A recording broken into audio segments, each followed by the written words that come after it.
जिस लड़की को मैं बचपन से तंग करता आया था वही इस दुनिया की मेन हीरोइन निकली, और वो भी मेरी जान बचाने के लिए। वैसे उससे बचने के चक्कर में मैंने अलग यूनिवर्सिटी में एडमिशन लिया था, लेकिन मुझे क्या पता था कि नए स्टूडेंट्स की वेलकम सेरेमोनी में वो फिर से मिल जाएगी। आंखों में आंसू लेकर उसने मेरा हाथ पकड़ते हुए कहा, तुम मुझे अवॉइड क्यों कर रहे हो? मैं एक रोमांटिक नॉवल में रीइंकारनेट हुआ था, लेकिन मेरी बैड लक देखो, मैं यहाँ सेकंड विलन बना था। इस बॉडी का ओरिजिनल मालिक फैमिली का सबसे लाडला पोता था। एक दिन उसके दादाजी उसके लिए उसका फेवरेट केक लाए। वो उसे लेकर हीरोइन को चिढ़ाने गया, लेकिन लड़की ने गुस्से में पत्थर फेंक दिया जो सीधे उसके सिर पर लगा। आखिर में केक नीचे गिरकर पूरी तरह खराब हो गया। बस वहीं से लड़ाई शुरू हुई। ओरिजिनल मालिक ने मन ही मन बदला लेने की कसम खा ली। उसके बाद जब भी वो हीरोइन को देखता उसकी जिंदगी हेल बनाने की कोशिश करता। फिर हीरोइन गांव छोड़कर चली गई और सालों बाद दोनों यूनिवर्सिटी में दोबारा मिले। आगे चलकर ओरिजिनल मालिक ने हीरोइन को अपनी मेहनत से चमकते देखा और उसी से प्यार कर बैठा। उसने मेन हीरो और हीरोइन के रिश्ते को तोड़ने की कोशिश की। इतना ही नहीं, उसने हीरोइन के खिलाफ जाल बिछाए और सारा इल्जाम मेल प्रोटैगनिस्ट पर डाल दिया। लेकिन आखिरकार दोनों को सबूत मिल गए और उसे जेल में डाल दिया गया, और एंड में वो जेल में मारा गया। मैंने अपने माथे को छुआ।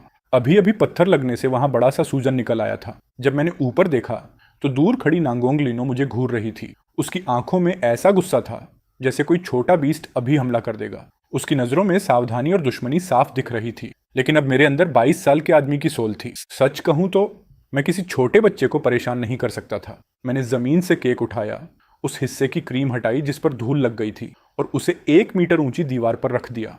ओए, मैंने आवाज लगाई। मैंने उंगली से केक की तरफ इशारा किया और बिना कुछ बोले घर के अंदर चला गया। फिर मैं खिड़की के पीछे छिपकर उसका रिएक्शन देखने लगा। उम्मीद थी कि कम से कम इस छोटे से फेवर को याद रखेगी ताकि फ्यूचर में मुझसे पंगा न ले। स्पष्ट था कि नंगोंग लीनो ने इसकी उम्मीद नहीं की थी। उसकी खतरनाक आंखें कुछ पल के लिए फ्रीज हो गईं। फिर छोटे जंगली जानवर की तरह वो दौड़ी, केक उठाया और भाग गई। कुछ ही सेकंड में उसकी परछाई रास्ते के आखिर में गायब हो गई। उसके बाद नंगोंग लीनो हमेशा मेरे घर के बाहर मंडराने लगी। हर बार मैं जल्दी से खाना एक बड़े कटोरे में रखकर दीवार पर छोड़ देता। मैं कभी उससे बात नहीं करता था, बस चीजें रखता, पलटता और अंदर चला जाता। दादी ने कहा, तूने उस लड़की को दौड़ाकर भगाना क्यों बंद कर दिया? मैंने गर्दन खुजलाते हुए बहाना बनाया, अरे दूसरों के साथ अच्छा रहना चाहिए। और दादी, आप ही तो कहती थी कि उसका बाप शराबी है, उसकी केयर नहीं करता, और उसकी माँ उसे छोड़कर चली गई। बेचारी है ना। दादी ने प्यार से मेरे सिर पर हाथ फेरा। वो बार बार कहती रही कि मैं बड़ा और समझदार हो गया हूँ, लेकिन सच्चाई मुझे पता थी। मैं सिर्फ उसका फेवर जीतना चाहता था ताकि फ्यूचर में जब वो चमकने लगे तो मुझे पूरी तरह भूल जाए। लेकिन मेरी ये अच्छाई किसी काम नहीं आई। जो कटोरा मैं दीवार पर छोड़ता था, पहला गायब हो गया, दूसरा नाली में टूटा मिला, तीसरा सीधे मेरे आंगन में फेंका गया टुकड़ों में। मेरा पारा चढ़ गया। मैंने फिर एक कटोरा दीवार पर रखा और साथ में हरे रैपर वाली फ्रूट कैंडी भी रख दी। फिर 1 मीटर लंबी बैम्बू स्टिक उठाई और पेड़ों के पीछे छिप गया। मैंने सोच लिया था कि जैसे ही वो आएगी उसे अच्छी तरह सबक सिखाऊंगा। आखिर मेरे घर के कटोरे पेड़ों पर तो उगते नहीं थे। इंतजार करते करते मच्छरों ने कई बार काट लिया। तभी मैंने नंगोंग लीनो को अपनी तरफ लंगड़ाते हुए आते देखा। उसका पूरा शरीर गंदगी से भरा था, लेकिन वो मिट्टी भी उसके माथे के खून वाले निशान को नहीं छिपा पा रही थी। उसकी बाह पर भी अलग अलग गहराई वाले कई स्क्रैचेस थे। जैसे ही उसने कैंडी देखी, उसका छोटा सा शरीर अचानक स्टिफ हो गया। उसके चेहरे पर शोक और कंफ्यूजन साफ दिख रहा था। वो काफी देर तक वहीं खड़ी रही, फिर धीरे धीरे हाथ बढ़ाया। उसने कैंडी को ऐसे छुआ जैसे वो कोई अनमोल ट्रेजर हो। मेरे सीने में अचानक अजीब सा दर्द उठा।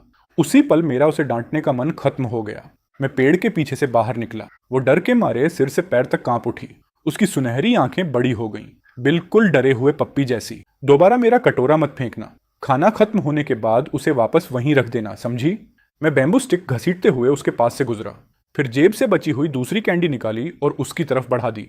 वो काफी देर तक मेरी हथेली में रखी कैंडी को घूरती रही, फिर थोड़ा झुककर मुड़ी और भाग गई। उसके नंगे पैर पत्थरों से भरे रास्ते पर पड़ रहे थे, लेकिन जैसे उसे दर्द महसूस ही नहीं हो रहा था। उसकी डगमगाती परछाई जल्दी ही गायब हो गई। रात के खाने के दौरान दादाजी वापस आए और बोले कि नंगोंग लीनो को उसके बाप ने दोपहर में फिर पीटा है। सुना है कल रात उसने पानी गर्म नहीं किया था। उस हरामी ने फिर उसकी बुरी तरह धुनाई कर दी। मेरे हाथ में पकड़ी चॉपस्टिक रुक गई। उसके घाव याद आते ही खाना गले में अटक गया। घर के कटोरों को बचाने के लिए मैंने उसे खाना छोटे एल्यूमिनियम कंटेनर में देना शुरू कर दिया। जब भी वो नजर नहीं आती, मैं चॉपस्टिक से कंटेनर के किनारे पर टक टक करता। कुछ देर बाद वो दूर से सिर निकालकर मुझे देखने लगती। गाइस, आईपीएल 2026 शुरू हो गया है। मैं सारे मैचेस इस ऐप पर देख रहा हूँ, जहां लाइव अपडेट्स के साथ साथ स्पोर्ट्स नॉलेज से अर्न भी कर सकते हो।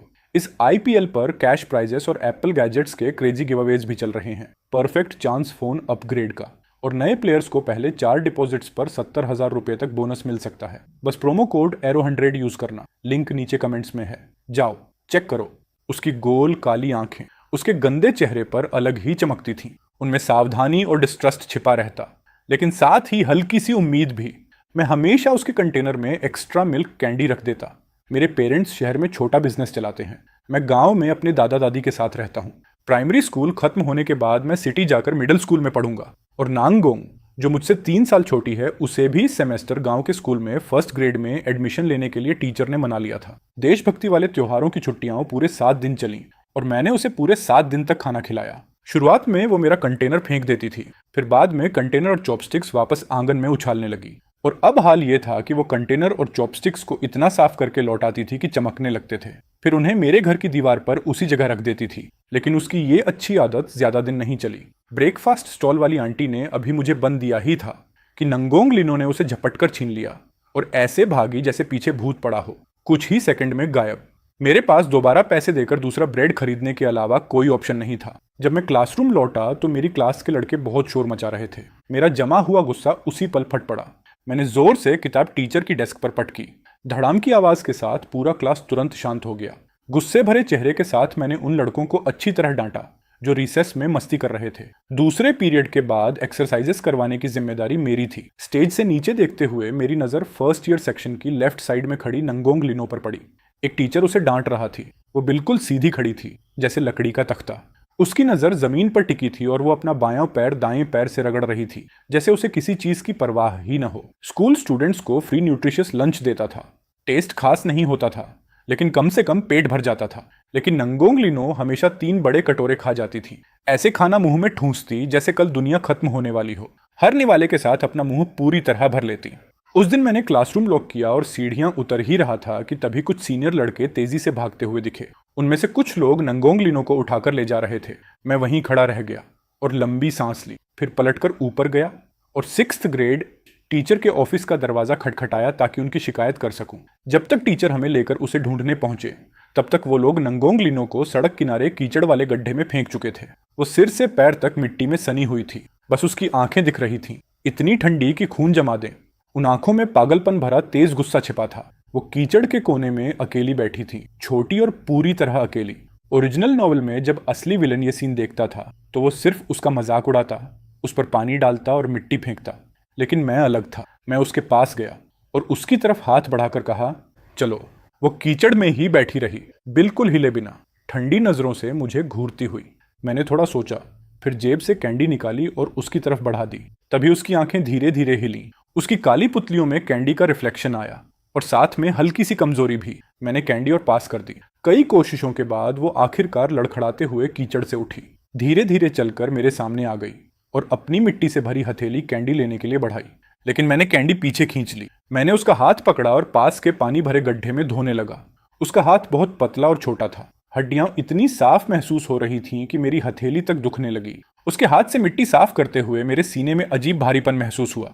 मैंने धीरे से कहा, पहले मिट्टी साफ करनी पड़ेगी, नहीं तो कैंडी गंदी हो जाएगी। आखिर में टीचर ने भौहें सिकोड़ते हुए मुझसे कहा कि नंगोंग लिनो को उसके घर छोड़ाऊं।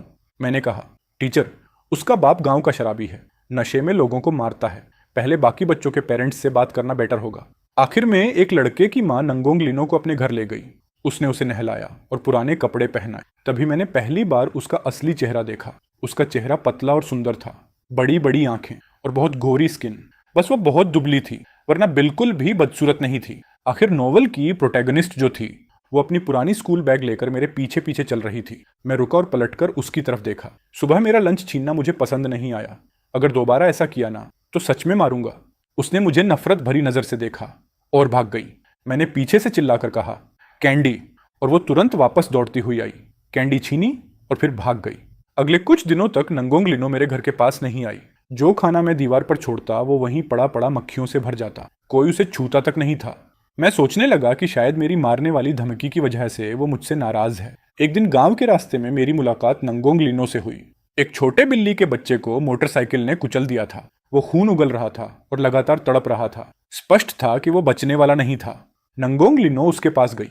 उसने एक हाथ से उसकी गर्दन पकड़ी और दूसरे से सिर, फिर एक तेज झटके में उसकी गर्दन तोड़ दी ताकि उसकी तकलीफ खत्म हो जाए। मेरे पूरे शरीर में सिहरन दौड़ गई। मैं बिना सोचे एक कदम पीछे हट गया। उसने मुड़कर मेरी तरफ देखा। उसकी आंखों में कोई गर्माहट नहीं थी, सिर्फ ठंडी बेरुखी। लेकिन उसने और कुछ नहीं किया। वो बस मरे हुए बिल्ली के बच्चे को अपनी बाहों में उठाकर पास के जंगल की तरफ चली गई। वहां उसने एक गड्ढा खोदा और उसे दफना दिया। तभी अचानक मुझे समझ आया कि उसने क्या किया था। उस बिल्ली के बच्चे को तड़प तड़प कर मरने देने से बेहतर था कि उसका दर्द एक ही बार में खत्म कर दिया जाए। लेकिन वो अभी 7 साल की भी नहीं थी। आखिर उसने कैसी जिंदगी जी होगी जो उसका दिल इतना बेरहम बन गया। मैंने अपने बैग से एक लंच बॉक्स निकाला और उसे आवाज दी, नांगोंग, ये लंच बॉक्स स्कूल में तुम्हारे लिए है। दोपहर को खाना खत्म करने के बाद इसमें एक और सर्विंग भर लेना ताकि घर ले जा सको। वो बस मुझे घूरती रही। साफ सुथरा रहना जरूरी है, कपड़े बदलना और रेगुलरली नहाना भी। मेरे गले में अजीब सा भारीपन आ गया। मैंने उसका छोटा सा गंदा हाथ पकड़ा और कहा, चल मेरे घर। घर पहुंचकर मैंने सारी बात दादा दादी को समझाई। फिर मैं अपनी पुरानी चीजों में से बचपन के साफ कपड़े ढूंढने लगा। उन्हें उसकी स्कूल बैग में रखा और बाहर एक बड़ी टब जैसी बाल्टी ले आया। फिर स्टेप बाय स्टेप उसे सिखाया कि कपड़े कैसे भिगोते हैं, कैसे रगड़कर धोते हैं, कैसे रिंस करते हैं और कैसे सुखाने के लिए टांगते हैं। वो हर बात बहुत ध्यान से सुन रही थी। जब दादा दादी खाना बना चुके तो उन्होंने उसे अंदर आकर खाने के लिए कहा, लेकिन उसने मना कर दिया। तो मैंने थोड़ा थोड़ा खाना एक छोटे एल्यूमिनियम कंटेनर में डाला और उसे दे दिया। वो मेरे घर के दरवाजे पर उकड़ूं बैठ गई और बिना एक भी टुकड़ा छोड़े सब खा गई। कुछ समय बाद मैंने स्कूल में देखा कि नंगोंग लिनो का बाप उसे पीट रहा था। वो बस कोने में सिकुड़कर बैठी रही, न खुद को बचाया न शिकायत की। टीचर उस आदमी को शांत नहीं कर पा रहे थे। मैं बस उसे चिल्लाते हुए सुन पा रहा था कि उसने किसी के कपड़े टांगने वाले हैंगर और वॉशिंग पाउडर चुरा लिए थे। उसी पल मेरा खून खौल उठा। उसने वो चीजें सिर्फ इसलिए चुराई थीं क्योंकि मैंने उसे कपड़े धोना सिखाया था। मैंने मुट्ठियां भींच ली, फिर इंतजार किया कि वो शराबी सीढ़ियों के पास पहुंचे और अचानक मैं दौड़ता हुआ उसकी पीठ से टकरा गया। ऐसे एक्टिंग की जैसे मैं जल्दी में बाथरूम जा रहा था और बार बार माफी मांगने लगा कि ध्यान नहीं दिया। स्कूल से लौटने के बाद मैंने घर से कुछ साफ ही हैंगर्स और वॉशिंग पाउडर इकट्ठा किया और उन्हें दीवार पर रख दिया। नंगोंग, उसने दीवार के पीछे से सिर बाहर निकाला। मैंने चीजों की तरफ इशारा करके कहा, इन्हें ले जाओ। उसने बाल धो लिए थे और वही अल्ट्रामैन वाली स्वेटशर्ट पहन रखी थी जो मैंने उसे दी थी। पूरी तरह साफ सुथरी लग रही थी। मैंने उसके कानों के पीछे और गर्दन को छूकर कहा, जब चेहरा धो या नहाओ तो इन जगहों को भी अच्छे से साफ करना चाहिए। उसने चुपचाप सिर हिलाया। मैंने उसे एक कैंडी दी और थोड़ा नरम होकर पूछा, शरीर में बहुत दर्द हो रहा है? उसने सिर झुकाकर ना में सिर हिलाया, लेकिन फिर भी सीधी खड़ी रही। मैंने धीरे से फुसफुसाया, सब ठीक हो जाएगा, मैं प्रॉमिस करता हूँ, सब ठीक हो जाएगा। अगली सुबह दादी ने उबले हुए शकरकंद एक थैली में रखे और मुझे दिए ताकि मैं नंगोंग लिनो को दे दूं। वो काफी देर तक चुप रही, फिर बहुत धीमी आवाज में बोली, थैंक यू। दादी मुस्कुराई और प्यार से उसके सिर पर हाथ फेरा। स्कूल में रिसेस के दौरान मैंने उसे फिर देखा। टीचर ने उसे क्लासरूम के दरवाजे पर रोक रखा था और डांट रही थी। सख्त आवाज में पूछ रही थी कि वो होमवर्क क्यों नहीं करती, लेकिन वो बस खंभे की तरह खड़ी रही, चुपचाप। आखिरकार मेरा दिल नहीं माना। जब दादी खेत में कैबेज लगा रही थी तो मैंने नंगोंग लिनो को बुलाया ताकि वो देखकर सीख सके। अगर तुम ये सीख गई तो अपने घर में खुद सब्जियां उगा पाओगी, फिर तुम्हें चोरी नहीं करनी पड़ेगी। वो आखिर तक बहुत ध्यान से सब देखती रही। मैंने उसे खाने की एक प्लेट दी और उसकी पॉकेट में कैबेज सीड्स का छोटा पैकेट रख दिया। इन्हें मिट्टी में बो देना, अगर कुछ समझ ना आए तो मुझसे पूछ लेना। जब वो जा रही थी तो मैं खुद को चिल्लाने से रोक नहीं पाया। और हाँ, होमवर्क करना मत भूलना। धीरे धीरे मेरी और नंगोंग लिनो की एक रूटीन बन गई। हर सुबह वो मेरे घर आकर थोड़ा ब्रेकफास्ट करती, फिर मेरे पीछे पीछे स्कूल जाती। क्लासेस खत्म होने के बाद वो प्रिंसिपल ऑफिस के बाहर बैठकर होमवर्क करती, फिर मेरा इंतजार करती और मेरे पीछे पीछे वापस घर आती। कुछ क्लासमेट्स मजाक उड़ाते थे, कहते थे कि वो मेरी छोटी टेल है, लेकिन उसे फर्क नहीं पड़ता था। लेकिन एक दिन किसी ने उस पर मिट्टी का ढेला फेंक दिया। वो पागलों की तरह उस लड़के पर टूट पड़ी जो उससे आधा सिर लंबा था। उसे जमीन पर गिराकर मारने लगी। मैंने उसे खींचकर अलग किया और डांटना शुरू किया, लेकिन उसने बस धीमी आवाज में कहा, तुम्हारे कपड़े गंदे नहीं होने चाहिए। मैं कुछ पल के लिए वहीं जम गया, फिर उसके कपड़ों से मिट्टी साफ करते हुए बोला, अगर कपड़े गंदे हो जाए तो बस धो लिए जाते हैं, लेकिन अगर तुम्हें चोट लग गई तो दर्द होगा, ताकि कोई उसे दोबारा परेशान न करे। मैंने उससे कहा कि क्लासेस के बाद टीचर्स ऑफिस में मेरा इंतजार किया करे ताकि हम साथ घर जा सकें। ऑटम हार्वेस्ट के दौरान मैं दादा दादी के साथ खेत में शकरकंद निकालने में मदद कर रहा था। मैंने ऊपर देखा तो दूर नंगोंग लिनो चुपचाप खड़ी हमें देख रही थी। मैं दौड़कर घर गया और एक छोटी थैली लेकर आया। उसे देते हुए कहा, 100 तक गिनो, फिर आकर हमारी मदद करना। दादा दादी मेरी मंशा समझ गए। मुस्कुराते हुए उन्होंने भी उसे मदद के लिए बुलाया।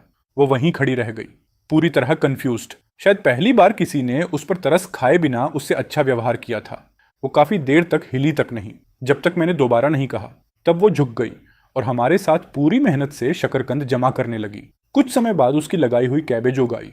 पूरा छोटा खेत चमकीले हरे रंग से भर गया। दूसरों की नकल करते हुए उसने लकड़ियों से अपनी छोटी सब्जी वाली जगह को घेर दिया ताकि मुर्गियां और बत्तखें उसे खराब ना करें। मैं उसकी छोटी खेती देखने गया और दिल से उसकी तारीफ की। तुम्हारी कैबेज तो बहुत अच्छी बढ़ रही है। दादी ने मुझसे कहा कि मैं उसे मूली और पत्ता गोभी के कुछ पौधे दे आऊं। उसने पौधे लिए, फिर काफी देर हिचकिचाने के बाद मुड़ी और अपने घर भाग गई। जब वो वापस आई तो उसके हाथ में साफ पानी से भरा कटोरा था। धीमी आवाज में उसने कहा। मैंने कटोरा और जग धो दिया। मैं मुस्कुराया और उसके बाल उलझा दिए ताकि उसे समझ आ जाए कि सब ठीक है। फिर मैंने कटोरा लिया और पानी पी गया। अभी मैंने कटोरा मेज पर रखा ही था, तभी उसका शराबी बाप दरवाजे से बाहर निकला। नंगोंग लीनो तुरंत पलटी और अपने छोटे से शरीर को फैलाकर मेरे सामने खड़ी हो गई, मुझे बचाने के लिए। मेरा दिल जोर से धड़क उठा। वो उस आदमी से बेहद डरती थी, फिर भी उसका पहला इंस्टिंक्ट मुझे प्रोटेक्ट करना था। मैंने उसके कंधे पर हल्की थपकी दी, उसके बाप को पोलाइटली ग्रीट किया, फिर नंगोंग लीनो से अपना ध्यान रखने को कहा और वहां से चला गया। एक दिन नंगोंग लीनो की टीचर ने मुझे ऑफिस में बुलाया। कारण था, उसने किसी से लड़ाई की थी। टीचर ने मुझे जमकर डांटा और कहा कि मैं उसे कंट्रोल में रखूं।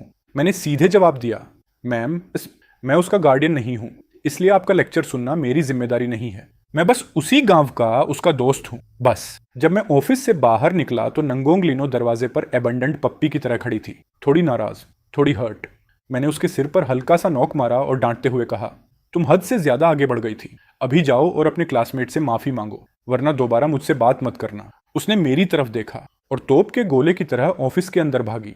वो दूसरे बच्चे के सामने घुटनों के बल बैठ गई और जोर से चिल्लाई, सॉरी। ऑफिस में मौजूद सब लोग जम गए और मेरी आंखों में तुरंत आंसू भर आए।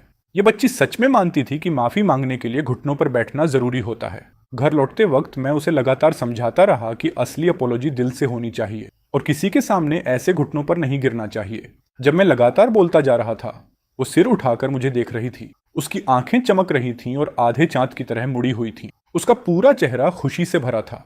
सेमेस्टर खत्म होने के बाद जब हम पढ़ रहे थे, तब मैंने गलती से नंगोंग लीनो का लैंग्वेज टेस्ट देख लिया। उस पर लाल रंग में लिखा हुआ 18 देखकर मेरी आंखें दुखने लगीं।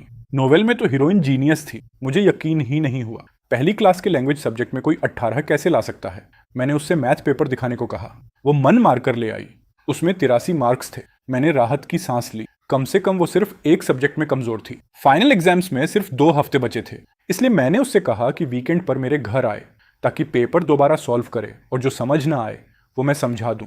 मुझे लगा था कि ये मुश्किल जरूर होगा लेकिन मैनेजेबल रहेगा, लेकिन असलियत में ये सूरज को हाथ से ढकने जैसा था। उसे ये भी समझ नहीं आता था, वो भी नहीं।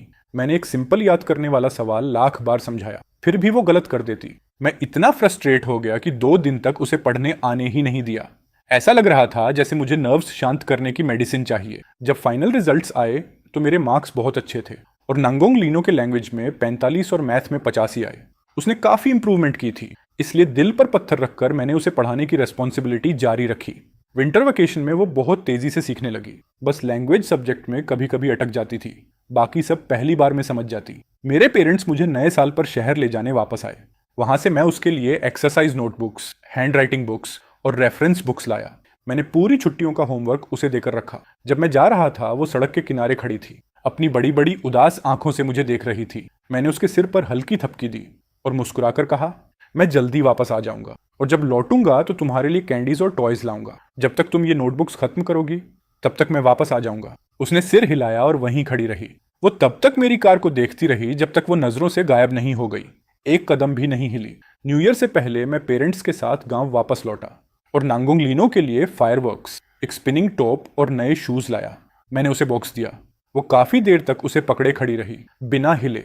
जब उसने सिर उठाया तो उसकी आंखें लाल थीं और वो रोने वाली लग रही थी। उसकी छोटी नाक भी लाल हो गई थी। मैंने उसके बाल उलझाते हुए कहा, हैप्पी न्यू ईयर। नांगोंग लीनो ने होंठ भींचे और बोली, thank you, happy new year. उसने मेरे दिल को पूरी तरह हिला दिया। मेरे अंदर सॉफ्टनेस और उदासी दोनों एक साथ भर गए। न्यू ईयर वाले दिन मैं उसे अपने कजन और गांव के बाकी बच्चों के साथ लैंटर्न लेकर घर घर न्यू ईयर विशेष देने ले गया।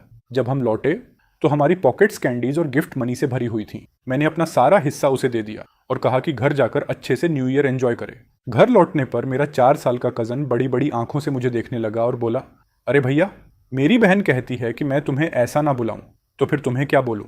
मैं 1 सेकंड के लिए फ्रीज हो गया। फिर मुझे एक साथ हंसी और गुस्सा दोनों आ गए। ये छोटी शैतान, मैं मन ही मन बड़बड़ाया, नए साल पर भी झगड़ा ढूंढ रही है। समय उड़ता चला गया। नंगोंग लिनो ने कभी नए शूज पहनने की हिम्मत नहीं की, लेकिन उसमें जबरदस्त बदलाव आ गया था। उसके ग्रेड्स आसमान छूने लगे। फाइनल एग्जाम्स में उसने सारे सब्जेक्ट्स में फुल मार्क्स लिए और सेकंड ग्रेड में पहुंचते ही क्लास मॉनिटर बन गई।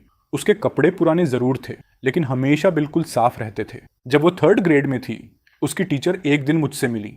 उन्होंने बताया कि नंगोंग लिनो ने फ्रेंड नाम की एक ऐसे लिखी थी और वो पूरी ऐसे मेरे बारे में थी। टीचर ने कहा कि उसे पढ़कर कई टीचर्स रो पड़े थे, लेकिन नांगोंग लिनो ने उसे क्लास में एग्जाम्पल की तरह इस्तेमाल नहीं करने दिया, क्योंकि उसे डर था कि कोई और मुझे उसका भाई बनाकर उससे छीन ना ले। मैं हमेशा सोचता था कि जैसे ही उसकी असली माँ उसे लेने आएगी, सब ठीक हो जाएगा। चंद्र कैलेंडर के आखिरी महीने की 28वीं रात उसने नांगोंग लिनो के हाथ बांधे और उसे बीम से लटकाकर पीटा। जब तक पड़ोसी पहुंचे, वो बेहोश हो चुकी थी। उसे तुरंत हॉस्पिटल ले जाया गया।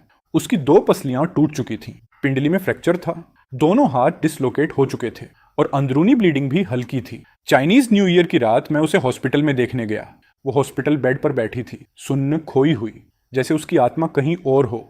लेकिन जैसे ही उसने मुझे देखा, उसकी आंखों में धीरे धीरे थोड़ी चमक वापस आ गई। मैं उसके पास गया, सावधानी से उसे गले लगाया और धीरे से दिलासा देते हुए कहा, शांत रहो, सब ठीक हो जाएगा। क्योंकि वो न्यू ईयर पर हॉस्पिटल से बाहर नहीं जा सकती थी, इसलिए मैंने उसके लिए नए कपड़े और नए शूज खरीदे। स्नैक्स और लकी मनी भी लाकर उसके बेड के पास रख दिए। उसने बिना किसी एक्सप्रेशन के मुझे देखा और बस इतना कहा, थैंक यू। कुछ ही समय बाद नंगोंग लिनो की बायोलॉजिकल मदर हॉस्पिटल आई और उसे अपने साथ ले गई। मैं हॉस्पिटल के बाहर खड़ा उनकी कार को दूर जाते हुए देखता रहा। मेरे दिल में राहत भी थी और एक खालीपन भी। नंगोंग लिनो, उम्मीद करता हूं अगली बार जब हम मिले, तब तक तुम्हें खुशी मिल चुकी हो। पलक झपकते ही 10 साल गुजर गए। मैं कुनान यूनिवर्सिटी में दाखिल हो गया और थर्ड ईयर स्टूडेंट बन गया। वेलकम सेरेमनी वाले दिन धूप जानलेवा थी। मैं और मेरी रूममेट लाइन में खड़े खड़े इस हरामी गर्मी को कोस रहे थे। तभी स्टेज से एक जानी पहचानी आवाज सुनाई दी। अब नेशनल स्कॉलरशिप लेने के लिए स्टेज पर आएंगी नंगोंग लिनो। हेलो एवरीवन, मैं फर्स्ट ईयर रिप्रेजेंटेटिव नांगोंग लिनो हूँ। मैं वहीं जम गया। मैंने झटके से स्टेज की तरफ देखा। धूप के नीचे सफेद ड्रेस पहने वो लड़की चमक रही थी। वो वही नंगोंग लिनो थी जिसे मैंने 10 साल पहले छोड़ा था, लेकिन ओरिजिनल नॉवल की कहानी के हिसाब से उसे हिंगबे यूनिवर्सिटी में मेन प्रोटैगनिस्ट के साथ होना चाहिए था और वो मुझसे 3 साल छोटी थी, इसलिए उसे अभी हाई स्कूल में होना चाहिए था। मैंने कैंपस फोरम्स और रूममेट की बातें सुन सुनकर उसकी फोटोज और वीडियोस काउंटलेस बार देखी थी। वो पूरे यूनिवर्सिटी की सबसे फेमस गॉडेस बन चुकी थी, लेकिन लगता था वो अब मुझे पहचानती ही नहीं थी। एक दिन कैफेटेरिया में हमारी मुलाकात हुई। वो मेरी तरफ चली, लेकिन बिना देखे मेरे पास से निकल गई। एक पल के लिए भी नहीं रुकी। अचानक मुझे राहत महसूस हुई। ठीक है, ऐसे हम अजनबी बने रह सकते हैं और एक दूसरे की जिंदगी डिस्टर्ब नहीं करेंगे। ओरिजिनल नॉवल के ट्रेजिक एंडिंग से बचने का यही सबसे अच्छा तरीका था। वेलकम नाइट पर मैं होस्ट था। जब मैं स्टेज से नीचे उतरा, तभी वो ऊपर जा रही थी परफॉर्म करने। हम दोनों ने सामने देखा, एक बार भी एक दूसरे की आंखों में नहीं देखा। उसकी पियानो परफॉर्मेंस और उसकी आवाज ने सबको शॉक कर दिया। एक ही रात में वो पूरे कैंपस में फेमस हो गई। मुझे लगा था कि हम हमेशा पैरेलल लाइंस की तरह रहेंगे, पास, लेकिन कभी ना मिलने वाले। लेकिन ज्यादा समय नहीं बीता कि हमारे डॉर्म की लीडर ने बॉयज डॉर्म के साथ मीटअप अरेंज कर दिया। जब हम बफेट रेस्टोरेंट पहुंचे, सबसे पहले मेरी नजर नंगोंग लिनो पर पड़ी, जो पहले से बैठी थी। मेरी रूममेट मुस्कुराते हुए बोली कि स्कूल गॉडेस को इनवाइट करने में उन्हें बहुत मेहनत लगी। मेरा दिल एक पल को रुक गया। हम अंदर गए। कई लड़कियों ने सिर उठाया। नंगोंग लिनो ने भी जल्दी से एक नजर डाली। उसकी नजर एक पल के लिए मुझ पर रुकी, फिर बिना कोई इमोशन दिखाए नीचे चली गई। मैंने राहत की सांस ली। लगता है उसने सच में मुझे नहीं पहचाना। परफेक्ट, अब कम से कम मैं शांति से खाना खा पाऊंगा। मेरा रूममेट सो तो अपना इंट्रोडक्शन दे रहा था और उसने मेरा नाम किंगी बताया। मैंने तुरंत नंगोंग लिनो की तरफ देखा। मुझे लगा था कि मेरा नाम सुनकर वो रिएक्ट करेगी, लेकिन वो पूरी तरह शांत रही, जैसे कुछ हुआ ही ना हो। मैं पूरी तरह रिलैक्स हो गया और सामने बैठी लड़की को मुस्कुराकर ग्रीट किया। उसी वक्त धड़ाम, नंगोंग लिनो के सामने रखा ग्लास गिर गया और पानी पूरी टेबल पर फैल गया। उसके पास बैठा लड़का जल्दी जल्दी टेबल साफ करने लगा, लेकिन नंगोंग लिनो की नजरें सीधी मेरी आंखों में आकर टिक गईं। मैंने पोलाइटली सिर हिलाया और नजरें हटा ली। इंसिडेंट खत्म होने के बाद हम सब ने इंट्रोडक्शंस दिए, हाथ मिलाया और खाना शुरू किया। थोड़ी देर बाद मैं वॉशरूम गया। जब वापस आया तो देखा कि मेरे सामने वाली सीट पर अब नंगोंग लिनो बैठी थी। मैं 1 सेकंड के लिए फ्रीज हो गया।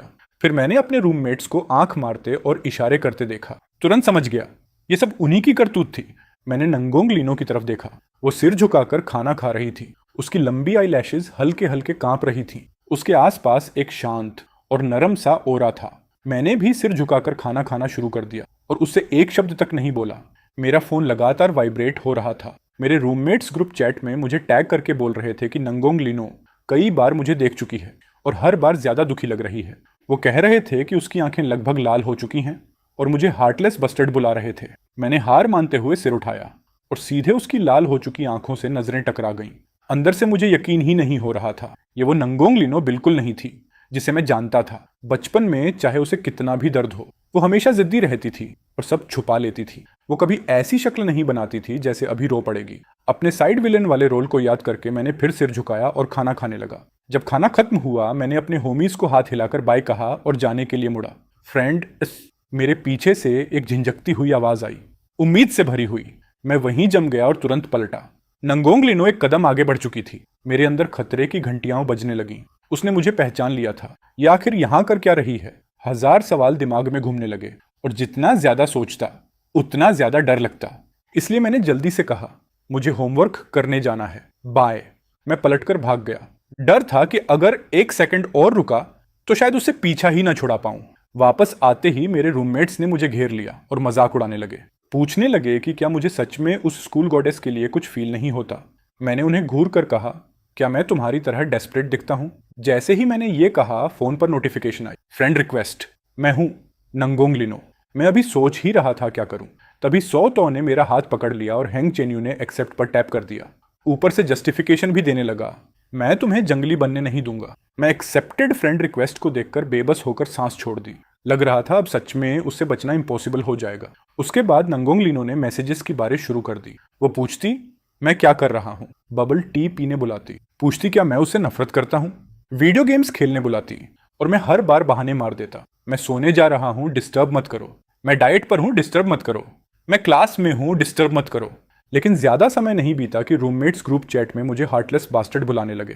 कहने लगे कि नई लड़की रूम में बैठी रोने वाली है। ऊपर से फोटो भी भेज दी। फोटो में नंगोंग लिनो सिर झुकाकर अपना फोन पकड़े थी। उसकी आंखें लाल थीं और आंसुओं से भरी हुई, जैसे उसके साथ दुनिया की सबसे बड़ी नाइंसाफी हुई हो। मेरे रूममेट्स बारी बारी से मुझे इनसेंसिटिव और पत्थर दिल बोलकर बॉम्बार्ड करने लगे। मेरा दिमाग पूरी तरह गड़बड़ा गया था। फिर भी मैंने दांत भींचकर उसके साथ वॉक पर जाने का इनविटेशन रिजेक्ट कर दिया। बस रिप्लाई किया, सीरीज देख रहा हूं, डिस्टर्ब मत करो। ये नंगोंग लिनो, जिसे समझना इतना मुश्किल है, मेरे फैसले पर ही सवाल खड़े कर रही थी। अगर मैं उसके करीब नहीं जा सकता तो कम से कम उससे दूर तो रह सकता हूँ। लेकिन लगता था उससे बचना नामुमकिन है। मेरे रूममेट्स ने फिर बारबेक्यू पार्टी रखी। जब मैं पहुंचा, देखा नंगोंग लिनो और उसके दोस्त भी वहां थे। वो अपनी चेयर पर चुपचाप बैठी थी। जैसे ही उसने मुझे देखा, तुरंत घबराकर खड़ी हो गई। धीरे से बोली, फ्रेंड। फिर होंठ भींचकर सिर झुका लिया। मेरा रूममेट लगातार मुझे धक्का दे रहा था कि जाकर उसके पास बैठूं। अंदर से मैं बुरी तरह उलझा हुआ था। वो नोवेल की हीरोइन थी, वही जिसने ओरिजिनल मालिक को जेल भिजवाया था। लेकिन उसे इतना हेल्पलेस देखकर मेरा दिल पिघलने लगा। आखिरकार मैं जाकर उसके बगल में बैठ गया। उसी पल उसकी आंखें खुशी से चमक उठी और उनमें आंसू भर आए। वो भीगी आंखों से मुझे देख रही थी। ऐसा लगा जैसे किसी ने मेरे दिल पर जोरदार वार कर दिया हो। मैंने मन ही मन खुद को कोसा कि मैं इतना कमजोर क्यों हूं। उसने मेरी स्लीव पकड़ ली और धीरे से बोली, भैया मैं आपकी हर बात मानूंगी, बस प्लीज मुझे इग्नोर मत करो। मैं हाथ जोड़ती हूँ। उसकी नरम और दुखी आवाज ने मेरा दिल पूरी तरह पिघला दिया। उस दिन के बाद वो हर जगह मेरा पीछा करने लगी। क्लास खत्म होते ही वो क्लासरूम के बाहर खड़ी मिलती और खुशी से बुलाती, फ्रेंड किंगी। उसकी आंखें चमकती रहती। वो इतनी क्यूट और ओबीडियंट लगती कि उसे देखकर अपने आप दया आ जाती। एक दिन वो फिर क्लासरूम के बाहर मेरा इंतजार कर रही थी। उसने मेरा हाथ पकड़कर मुझे बगल के खाली रूम में खींच लिया। सिर झुकाकर और पैर घसीटते हुए धीरे से बोली, आज मेरा बर्थडे है, क्या आप मेरे साथ सेलिब्रेट करेंगे? फिर उसने सिर उठाया। उसकी आंखें उम्मीद से चमक रही थीं। मेरे सीने में अजीब दर्द सा उठा।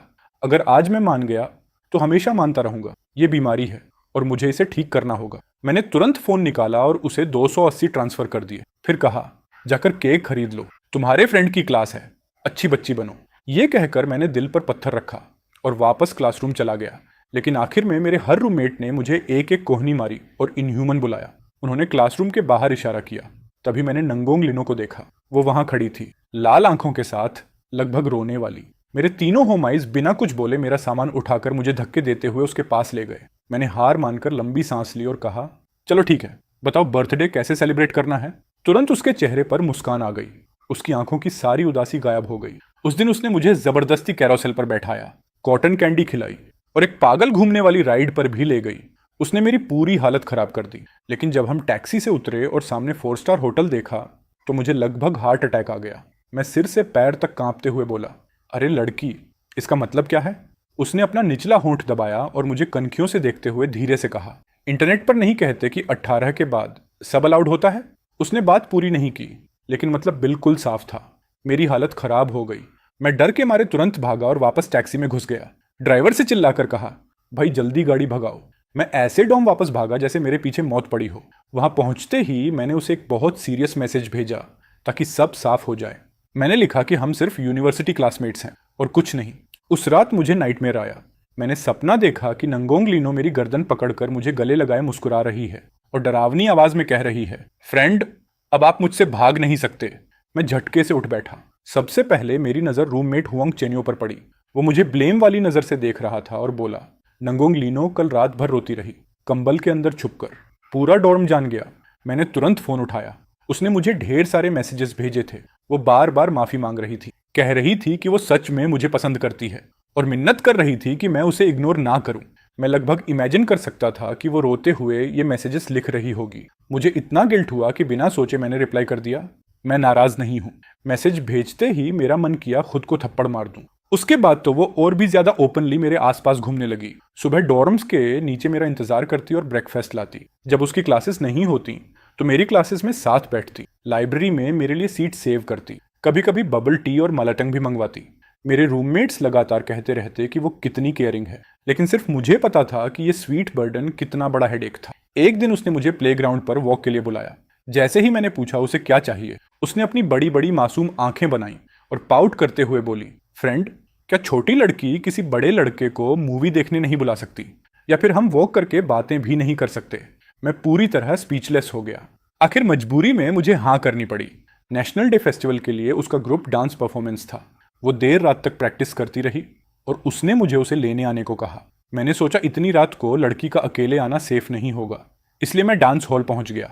वहां मैंने उसे ब्लैक ड्रेस में दरवाजे पर खड़े देखा। जैसे ही वो पलटी और उसने मुझे देखा, उसकी नजर पहले ठंडी और चुभने वाली थी, लेकिन अगले ही पल उसकी आंखें मुड़ गईं और वो फिर वही नरम ओबीडियंट मुस्कान देने लगी। उस अचानक बदलती हुई नजर ने मेरे पूरे शरीर में सिहरन दौड़ा दी। मेरा दिल जोर से धड़क उठा। उसने अपने दोस्तों को बाएं कहा और मेरे साथ नीचे उतरने लगी। सीढ़ियों के हर मोड़ पर उसने सरप्राइज छुपा रखे थे, कहीं रोजेस, कहीं बबल टी, कहीं डिजर्ट्स, एक के बाद एक।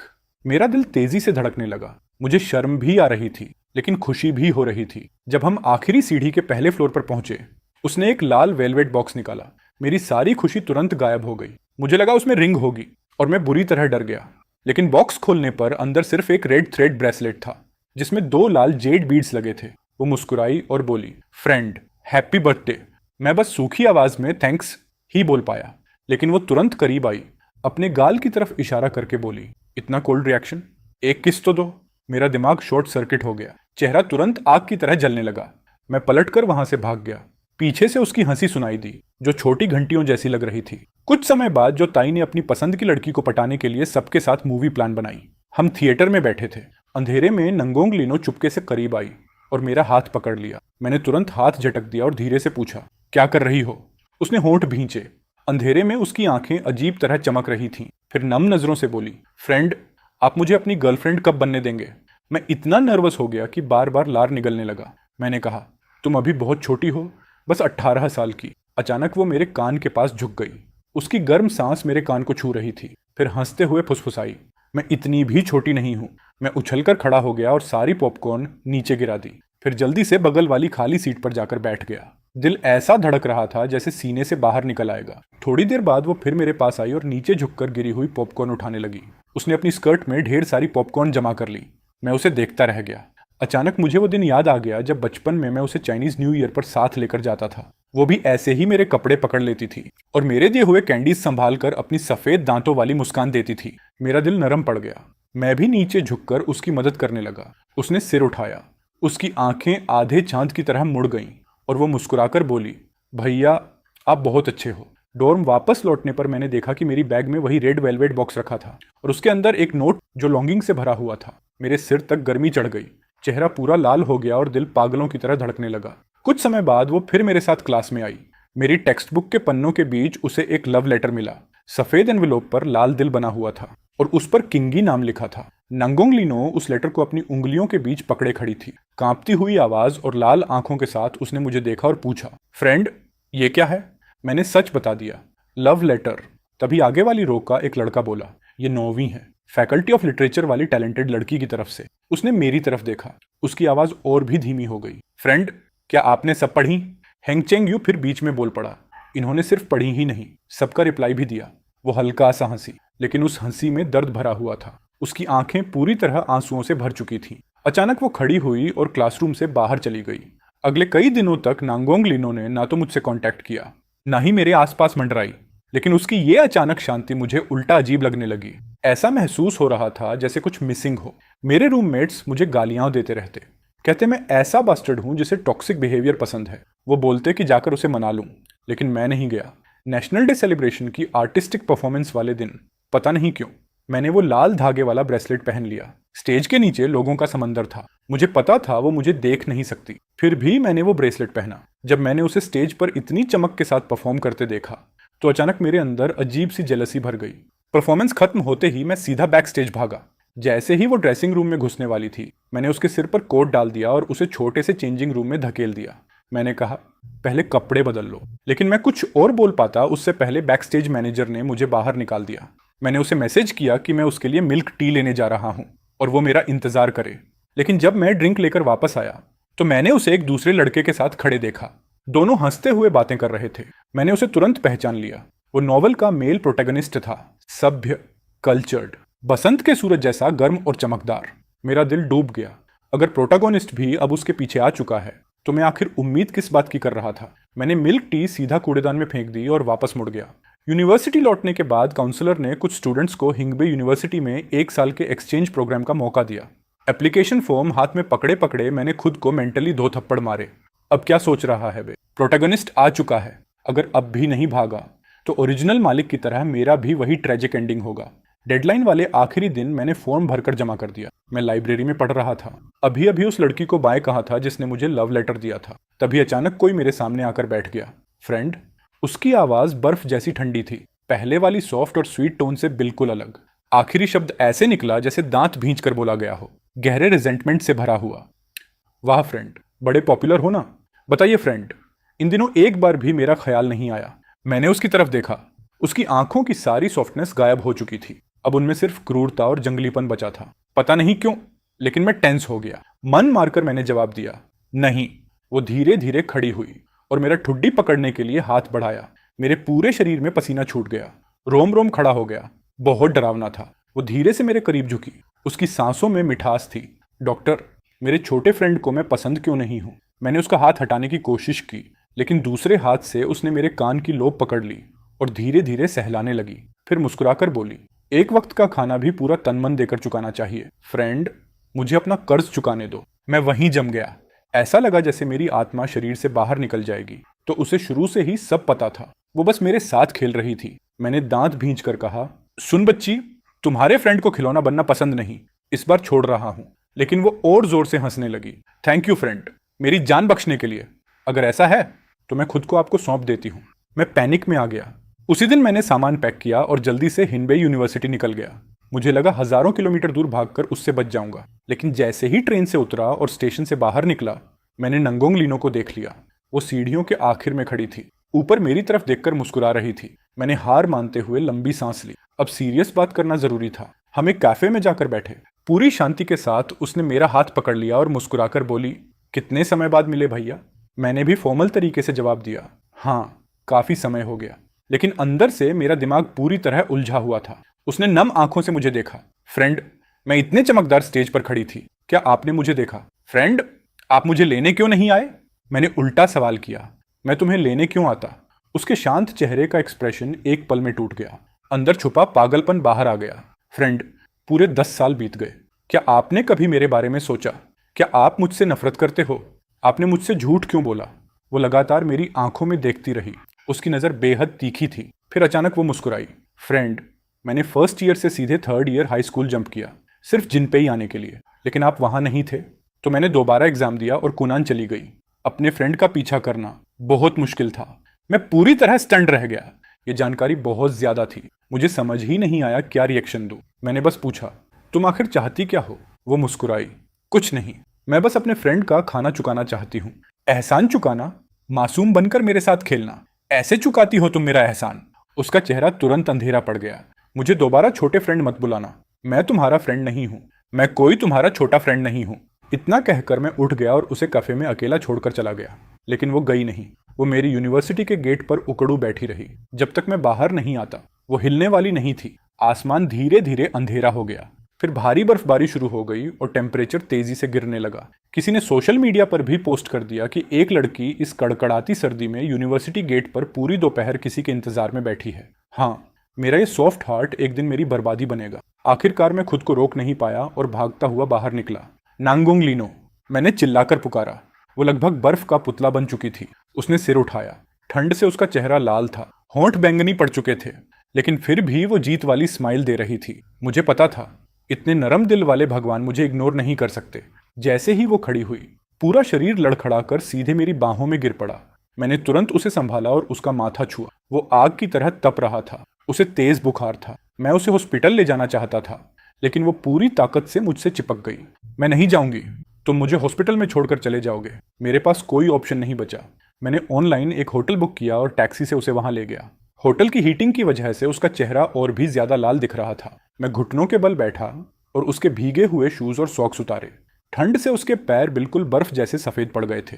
मैंने धीरे धीरे उन्हें रगड़ा, जब तक वो गर्म होकर लाल नहीं हो गए। सुनो, क्या मैं तुम्हें फ्रेंड बुला सकती हूँ? उसकी आवाज बंद नाक जैसी भारी थी। वो शर्माते हुए मुझे देख रही थी। मैंने बिना सोचे सिर हिला दिया। जैसे ही मैं कोल्ड मेडिसिन खरीदने के लिए उठने लगा, वो अचानक मुझ पर झपट पड़ी। उसने दोनों हाथों से मेरा चेहरा पकड़ लिया और पागलों की तरह किस करने लगी।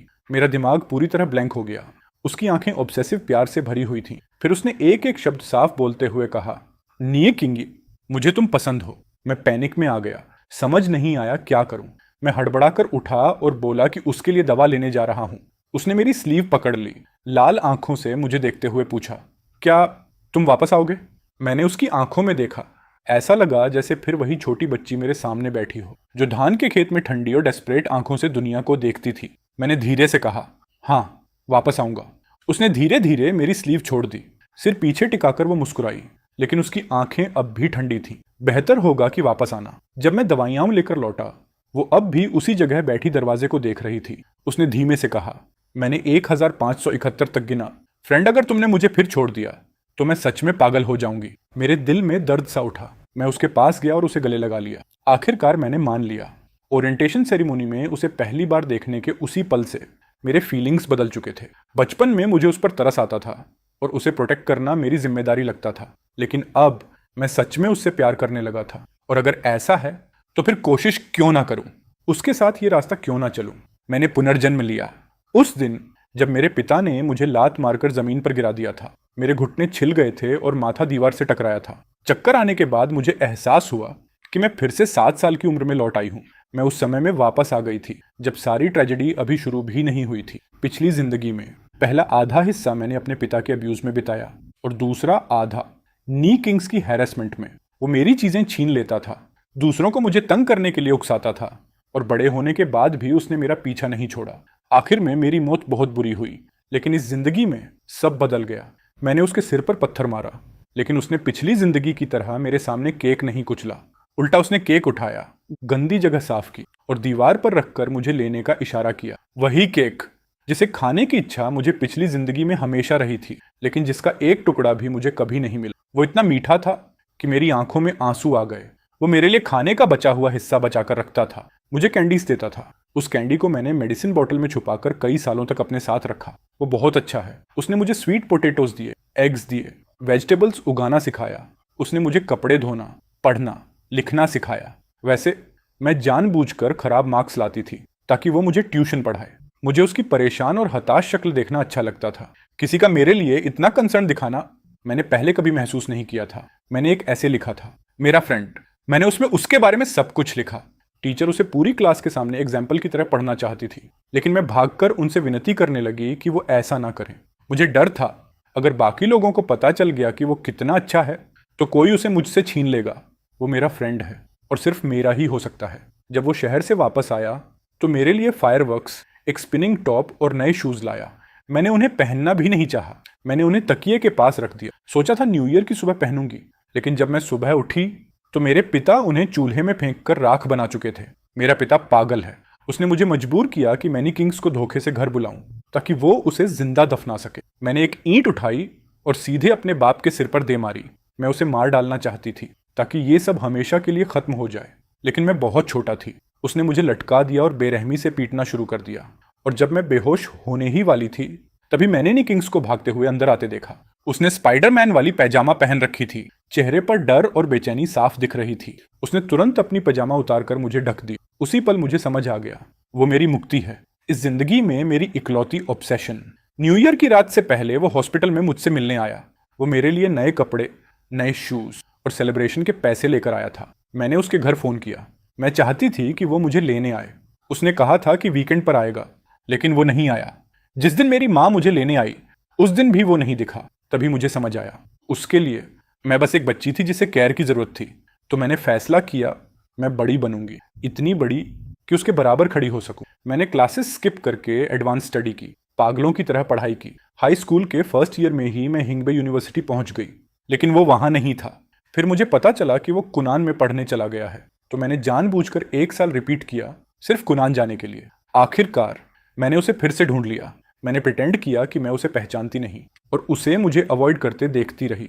वो बहुत फनी था, लेकिन उसी के साथ मेरा दिल भी टूट रहा था। मैं धीरे धीरे उसके करीब गई, बार बार उसकी आंखों में छुपी हुई चिंता को देखती रही। हर इंसान की जिंदगी में कुछ ऑब्सेशंस होती हैं, जैसे वो केक जो बचपन में तुम कभी खा नहीं पाए, या वो नए शूज जिन्हें तुम संभाल कर नहीं रख पाए, और फिर वो इंसान जो रोशनी बनकर तुम्हारे अंधेरे बचपन को उजाला दे दे।